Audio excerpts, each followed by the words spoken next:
എല്ലാ മതപരമായിട്ടുള്ള പുസ്തകങ്ങളും റിലീജിയസ് ടെക്സ്റ്റുകളും ഡേറ്റഡ് ആണ്. ഒരു കാലഘട്ടത്തിന്റെ റിഫ്ലക്ഷൻ പ്രതീകമായിട്ട് തന്നെയാണ് അതൊക്കെ എഴുതപ്പെട്ടത്. അതിൽ ചിരന്തനമായിട്ടുള്ള മൂല്യങ്ങൾ ഉണ്ട്. ആ മൂല്യങ്ങളൊക്കെ സംരക്ഷിക്കപ്പെടേണ്ടതായിട്ടുണ്ട്. പക്ഷേ കാലികമായിട്ടുള്ള അതിന്റെ അനുബന്ധങ്ങൾ മാറുന്ന കാലത്തിനനുസരിച്ച് നാം പുനർവായന നടത്തേണ്ടതായിട്ടുണ്ട്. അപ്പൊ ഞാൻ പറഞ്ഞത് എല്ലാ മതപുസ്തകങ്ങളും മാറുന്ന കാലഘട്ടത്തിനനുസരിച്ച് പുനർവായനയ്ക്ക് സ്വയം എപ്പോഴാണോ അതിനുള്ള സാഹചര്യമുള്ളത് അവർ സ്വയം ഇവോൾവ് ചെയ്യുന്നു, അല്ലെങ്കിൽ പുനർവായന നടത്തുന്നു. ഇപ്പൊ തിയേറ്ററിൽ ലൈറ്റ് അണക്കില്ലേ സിനിമ തുടങ്ങുമ്പോൾ? ഈ പൊതുസ്ഥലങ്ങളിൽ വ്യായാമം ചെയ്യുമ്പോൾ അവിടെ ഉണ്ടാകുന്ന സുരക്ഷിതത്വം ഇല്ലായ്മയോ അല്ലെങ്കിൽ അവിടെ എന്തൊക്കെയാണോ പ്രശ്നങ്ങൾ കൽപ്പിച്ചു കൊടുക്കുന്നത് അതിനേക്കാളും വലിയ പ്രശ്നം സിനിമ തിയേറ്ററിൽ ഉണ്ടാവില്ലേ? അടുത്തിരിക്കുന്ന വ്യക്തിയുടെ മുഖം പോലും പുറകിലാരായിരിക്കുന്നതെന്ന് പോലും നമുക്ക് മനസ്സിലാക്കാൻ കഴിയില്ല. പക്ഷേ ജനങ്ങൾ സിനിമയ്ക്ക് പോകുന്നുണ്ട്. ആ സിനിമ ഇപ്പോ ഒരു തരത്തിലും ശാസനയ്ക്ക് വിധേയമായിട്ട് പൊതുവെ കാണാറില്ല. അപ്പൊ എന്താണോ പ്രായോഗികമായിട്ട് നമുക്ക് സാധ്യമായിട്ടുള്ളത് അതിനെ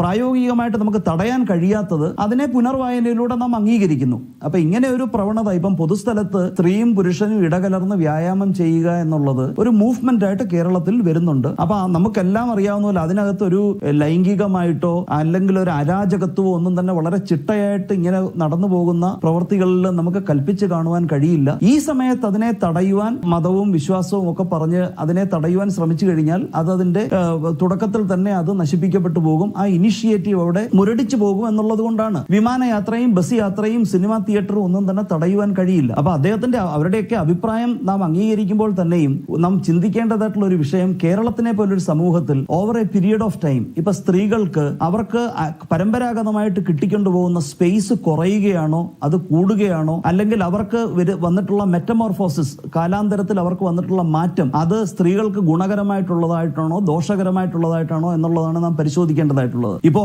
സ്ത്രീയുടെ അവരുടെ സ്വാതന്ത്ര്യം പരമ്പരാഗതമായിട്ട് കുറയുകയാണെന്നുണ്ടെങ്കിൽ അതിനെ പ്രോട്ടോ ഫാഷിസം എന്നോ പ്രോട്ടോ താലിബാനിസം എന്നോ അതിന്റെയൊക്കെ തുടക്കമെന്നോ ഒക്കെ നമുക്ക് വിശേഷിപ്പിക്കുവാൻ കഴിയും. പക്ഷേ ഇത്തരത്തിലുള്ള ചിന്തകളൊന്നും തന്നെ ഒരിക്കലും പൂർത്തിയിലെത്തില്ല. കാരണം നമ്മുടെ ഇവിടെ ഒരു നിയമവ്യവസ്ഥയുണ്ട്. അപ്പോഴും ഞാൻ പറയുവാനുള്ള മത അധ്യക്ഷന്മാർക്ക് അവരുടെ കാഴ്ചപ്പാടുകൾ പറയുവാനുള്ള പൂർണ്ണമായിട്ടും അവകാശമുണ്ട്. പക്ഷെ ജനാധിപത്യത്തിൽ അത് വിമർശിക്കപ്പെടുക തന്നെ ചെയ്യും. അപ്പോൾ അവർക്ക് അവരുടെ മറുപടി പറയുവാനും കഴിയും. ഇവിടെ വളരെ വ്യക്തമായിട്ടുള്ള ഒരു കാര്യം, ജനങ്ങൾ ഇപ്പം പകൽ വെളിച്ചത്തിൽ വ്യായാമത്തിൽ ഏർപ്പെടുമ്പോൾ എന്തിന്റെ അടിസ്ഥാനത്തിലാണ് നമുക്ക് അവിടെ അസന്മാർഗികത കൽപ്പിച്ചു കൊടുക്കാൻ കഴിയുന്നത്? മതചിന്തകളോ മതപുസ്തകങ്ങളോ അത് ഏത് മതത്തിന്റെ ആയിക്കൊള്ളട്ടെ അതൊന്നും തന്നെ ഇത്തരത്തിലൊരു ഇൻജങ്ഷൻ ഈ ഒരു നൂറ്റാണ്ടിൽ പുറപ്പെടുവിക്കുന്നു അല്ലെങ്കിൽ അങ്ങനെ നമുക്ക് വ്യാഖ്യാനിക്കാൻ കഴിയുമെന്ന് പറയുന്നത് ഇന്ത്യൻ സമൂഹത്തിനെ സംബന്ധിച്ചിടത്തോളം അല്ലെങ്കിൽ ഇപ്പം പാശ്ചാത്യ സമൂഹങ്ങളാണെങ്കിലും നാം കണക്കിലെടുക്കുകയാണെങ്കിൽ അതൊന്നും തന്നെ ആ ഒരു മാറ്റത്തിന്റെ കാറ്റ് അല്ലെങ്കിൽ വെളിച്ചം ഉൾക്കൊള്ളുന്ന കാഴ്ചപ്പാടല്ല. സമൂഹം ചർച്ച ചെയ്യട്ടെ, അവരുടെ അഭിപ്രായ സ്വാതന്ത്ര്യം